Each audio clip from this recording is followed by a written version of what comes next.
નમસ્કાર દર્શક મિત્રો, હું નીતિન પટેલ. તમે જોઈ રહ્યા છો સમાચાર મેં આગે ન્યૂઝ. હવે જોઈએ આજના સમાચાર.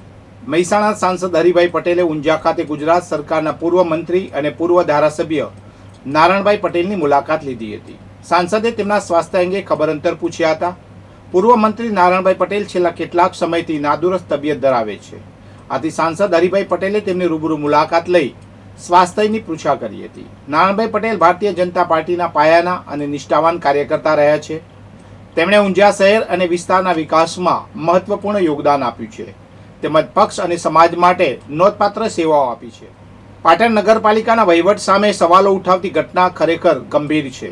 એક તરફ ઉનાળાની કાળઝાળ ગરમીમાં લોકો પાણીના ટીપે ટીપે માટે તરસતા હોય, ત્યારે બીજી તરફ તંત્રની બેદરકારીને કારણે લાખો લીટર પાણી રસ્તા પર વહી જાય તે વહીવટી નિષ્ફળતાનો પુરાવો છે. શહેરમાં પાણીની તંગી વચ્ચે થયેલા આ વેડફાટને કારણે જનતામાં ભારે રોષ છે. શહેર કોંગ્રેસ સમિતિ દ્વારા તંત્ર પર આકરા પ્રહારો કરવામાં આવ્યા છે.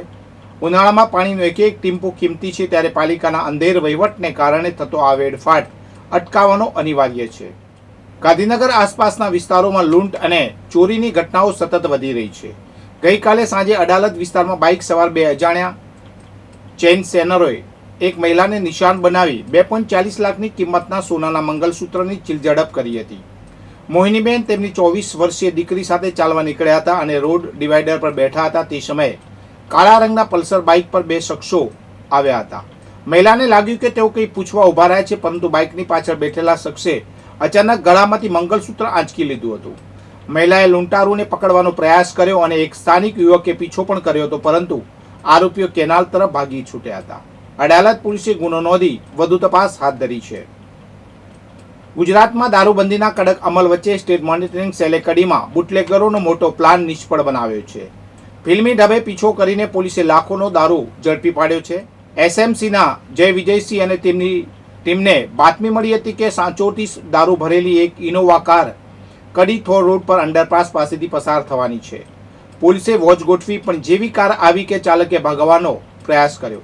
અંતે પોલીસે લાકડાના ધોકા વડે કારના કાચ તોડીને બે શખ્સોને દબોચી લીધા. કારની તપાસ કરતા પોલીસ પણ ચોંકી ઉઠી.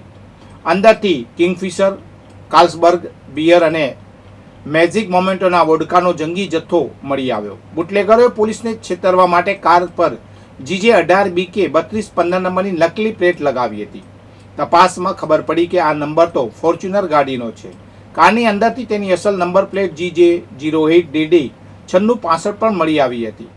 પાલનપુર નજીક ચરોતર ઓવરબ્રિજ પર આરટીઓની ગાડીને અકસ્માત નડ્યો હતો. આ ઘટનામાં ગાડીમાં સવાર 2 થી 3 આરટીઓ કર્મીઓને ઈજા પહોંચી હતી. પ્રાથમિક માહિતી અનુસાર આરટીઓની ગાડી ડિવાઈડર સાથે અથડાતા અકસ્માત સર્જાયો હતો. અકસ્માત બાદ ઘટના સ્થળે મોટી સંખ્યામાં લોકો એકઠા થઈ ગયા હતા. ઈજાગ્રસ્ત કર્મીઓને તાત્કાલિક સારવાર માટે હોસ્પિટલમાં ખસેડવામાં આવ્યા હતા. જોકે આરટીઓની ગાડી ડિવાઈડર સાથે કયા સંજોગોમાં અથડાઈ તે અંગેનું ચોક્કસ કારણ જાણવા તપાસ હાથ ધરાઈ છે. ડીસા નગરપાલિકાએ હરિઓમ સ્કૂલ પાછળ અને ભારત માતા પાર્ક તરફ જતા મુખ્ય માર્ગ પરથી એક પાકું દબાણ દૂર કર્યું છે. પોલીસ બંદોબસ્ત સાથે જેસીબી મશીનનો ઉપયોગ કરીને આ કાર્યવાહી કરવામાં આવી હતી, જેનાથી વર્ષો જૂનો આ રસ્તો સંપૂર્ણપણે ખુલ્લો થઈ ગયો છે.